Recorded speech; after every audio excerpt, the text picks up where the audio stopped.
Hello everyone, this is Amaira. I am a tarot card reader, vastu expert, numerologist and a healer. और आज मैं हाजिर हूँ आपके सामने आपकी रीडिंग लेकर के कि आपका सेकेंड हाफ ऑफ द मार्च कैसा जाएगा। 16 मार्च से लेकर के 31 मार्च तक का जो आपका टाइम है वो कैसा रहने वाला है। और मैं बात करूँगी यहाँ पे हमारी 10वीं राशि जो है कैप्रिकॉर्न, जी हाँ, यानी कि मकर राशि। तो मकर राशि वालों का ये समय कैसा रहेगा। कार्ड्स आपके लिए आए हैं the moon, S of wands, 4 of cups, 4 of swords and 2 of swords. तो कैप्रिकॉर्न इतना क्यों सोच रहे हैं आप लाइफ में कि समझ में ही नहीं आ रहा क्या करें, है ना। मून की तरह जब क्या होता है ना, मून के सामने अगर बादल आ गए है ना तो मून की रोशनी आप तक नहीं आ रही है। और मून का कनेक्शन भी किससे होता है, आपके मन से होता है।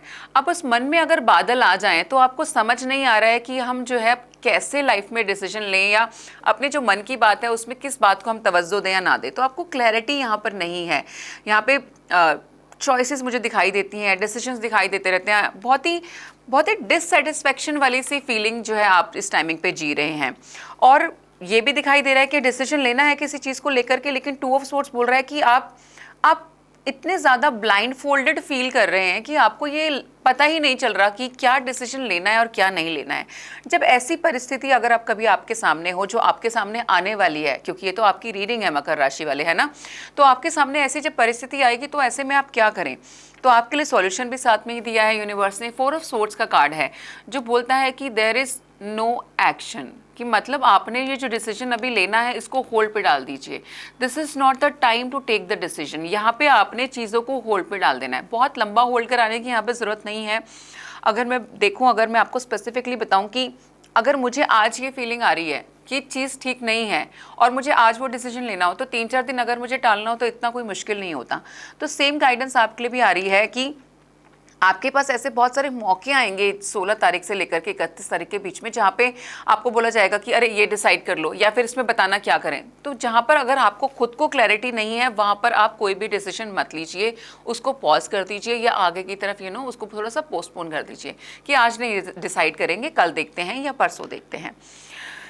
काम के मामले में बात करूं तो एक नई शुरुआत 100% आपका वेट कर रही है, जो कि आपके लिए बहुत पॉजिटिव रहेगी। ये it can be a new job also, it can be, मुझे लगता है कि काफ़ी लोगों के केस में कंट्री चेंज भी हो सकती है, कि काफ़ी लोग प्लान कर रहे थे, पेपर्स वगैरह फाइल कर चुके हैं, लेकिन कन्फर्मेशन नहीं आई थी किसी कंट्री की तरफ से। तो मुझे ये कन्फर्मेशन आती भी यहाँ पर दिखाई दे रही है।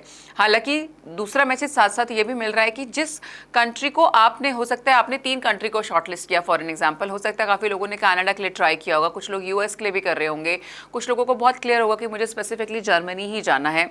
और हम लोग डिसाइड करते हैं ना कि यार मेरी पहली प्रायोरिटी कनाडा है, दूसरा I will see for Greece, तीसरा I will see for London, है ना, यूके के लिए देख लेंगे।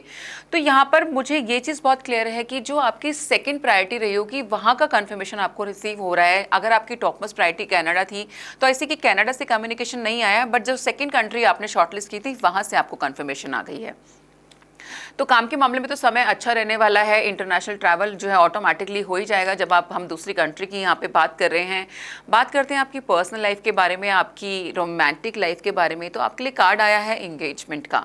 Your love life is ascending to a higher level of commitment. तो this is so beautiful. The people who are already in a relationship, आपका रिश्ता किसी के साथ ऑलरेडी जुड़ा हुआ है, किसी के साथ ऑलरेडी रिलेशनशिप में है, तो टाइम आ गया है कि अब ये रिलेशनशिप एक लेवल पे असेंड करने वाला है। You are moving a level forward, आगे बढ़ने वाले इस रिश्ते में आप। और काफ़ी केसेस में तो यहाँ पे एंगेजमेंट बहुत क्लियर क्योंकि मेंशन आया है, तो हो सकता है कि एंगेजमेंट भी जो है आपके पार्टनर के साथ हो जाए। तो ये बहुत ही ज़्यादा अच्छी खबर है। मतलब I am feeling very happy to tell you this.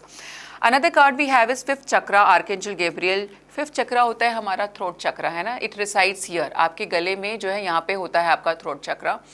तो यहाँ पे जब आपके थ्रोट चक्रा का मैसेज आया तो हो सकता है कुछ बहुत सारे इमोशंस ना आप अपने अंदर दबा रहे हो, जो आपके रियल फीलिंग्स हैं आप उनको बाहर नहीं निकाल पा रहे हो।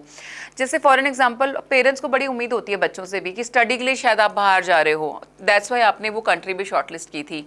तो आपकी खुद की चॉइस शायद सेकंड वाली ही थी जो हो गई है, लेकिन कई बार किसी चीज़ के लिए आपको डांट पड़ जाती है पेरेंट्स से।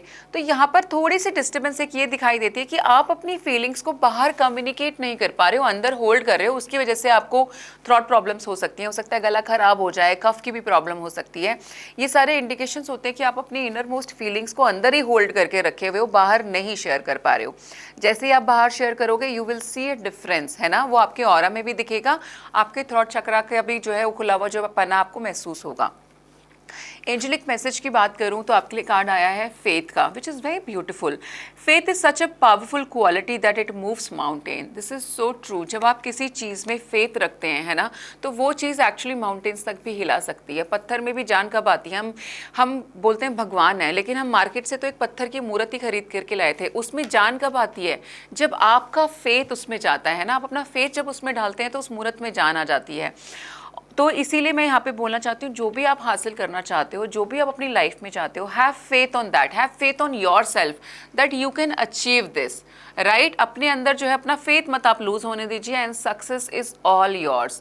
लव लाइफ अच्छी जाने वाली है, हेल्थ का ऐसा कोई खास इशू दिखाई नहीं देता, काम में नई अपॉर्चुनिटीज आ रही हैं, डिसीजन मेकिंग में थोड़ी प्रॉब्लम है, इट्स ओके, डिले कर दीजिए, थोड़ा सा पॉज ले लीजिए, है ना। बाकी अदरवाइज ऑल ओवर सब कुछ जो है आपके लिए कैप्रिकॉर्न अच्छा दिखाई देता है, और आशा करती हूँ कि सब कुछ बहुत अच्छा ही रहेगा आपके लिए।